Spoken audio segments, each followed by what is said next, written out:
দুই পুত্র এক কন্যা সত্ত্বেও বৃদ্ধা মা আজ নিরাশ্রয়। শহরে নেমে এলো অমানবিকতার কালো ছায়া।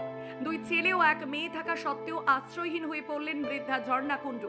সন্তানদের অমানবিক আচরণের জেরে চরম অবহেলার শিকার হলেন এক মা, যা জীবনের শেষ পর্ব কাটছে একাকিত্ব অবহেলার অন্ধকারে। অশোকনগরের বিজয়া ফার্মেসি মোড় সংলগ্ন স্বপ্ননীর বৃদ্ধাশ্রমে বেশ কিছুদিন ধরেই বাস করছিলেন শ্রীমতী ঝর্ণা কুণ্ডু। স্থানীয় সূত্রে জানা যায় তার দুই ছেলে ও এক মেয়ে প্রত্যেকেই বিবাহিত এবং প্রতিষ্ঠিত। তার সত্ত্বেও তারা মায়ের দায়িত্ব নিতে নারাজ। সূত্র মারফত জানা যায় দীর্ঘ কয়েক মাস ধরে মায়ের রক্ষণাবেক্ষণের খরচ দিচ্ছিলেন না ছেলেরা। বারংবার অনুরোধ সত্ত্বেও কোনো সাড়া না মেলায় বৃদ্ধাশ্রম কর্তৃপক্ষ বাধ্য হয়ে বৃদ্ধাকে পরিবারের হাতে ফিরিয়ে দেন। কিন্তু এখানেই ঘটে চূড়ান্ত অমানবিক ঘটনা। বুধবার রাতে ঝর্ণা দেবীর বড় ছেলে তাকে চলন্ত ট্রেনে তুলে দিয়ে চুপি চুপি নেমে যান, ছেড়ে দেন নিজের মাকে একা। ট্রেনের অন্যান্য যাত্রীদের সাহায্যে বৃদ্ধা অশোকনগর রোড স্টেশনে নামতে সক্ষম হন। অসহায় বৃদ্ধাকে স্টেশনে বসে থাকতে দেখে ঘটনাস্থলে উপস্থিত থাকা কিছু শুভবুদ্ধি সম্পন্ন স্থানীয় যুবক দেবাশিস মজুমদারের নেতৃত্বে বৃদ্ধাকে উদ্ধার করে অশোকনগর থানায় নিয়ে আসেন। পুলিশের সহানুভূতিশীল সহযোগিতায় তাকে ফের স্বপ্ননীর বৃদ্ধাশ্রমে জরুরি ভিত্তিতে ফিরিয়ে নিয়ে যাওয়া হয়। আপনার নাম কি অসীমা? ঝর্ণা কুণ্ডু। আপনি থাকেন কোথায়? আমি আশ্রমে ছিলাম। কোন আশ্রম? এই স্বপ্ননীল আশ্রমে অশোকনগরে আচ্ছা। কচুয়াতে। তা ওখানে ছিলাম 3-4 মাস হয়েছে। আমার বাড়ির থেকে কোনো টাকা পয়সা নিয়ে যাচ্ছে না। তারপর ওনারা আগে গিয়ে আমার ছেলের শ্বশুরবাড়িতে দিয়ে আসছে।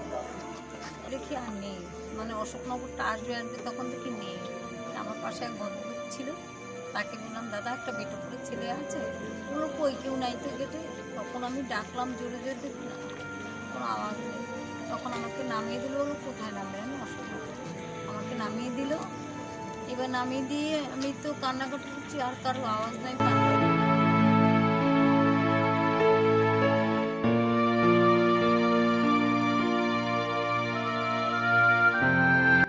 রাতে 10টার পরে আমাকে পাড়ার দু একজন ফোন করেছিল। আমি আমার কর্মসংস্থানের জায়গায় ছিলাম।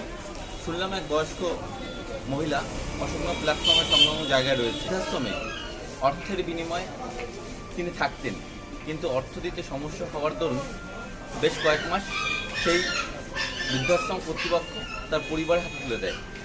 আজ হঠাৎই তার পরিবারের এক ছেলে তাকে টেনে করে নিয়ে এসে চলন্ত ট্রেনে তার ছেলে হারিয়ে যায় এবং তাকে একাকী রেখে সে পালিয়ে যায়।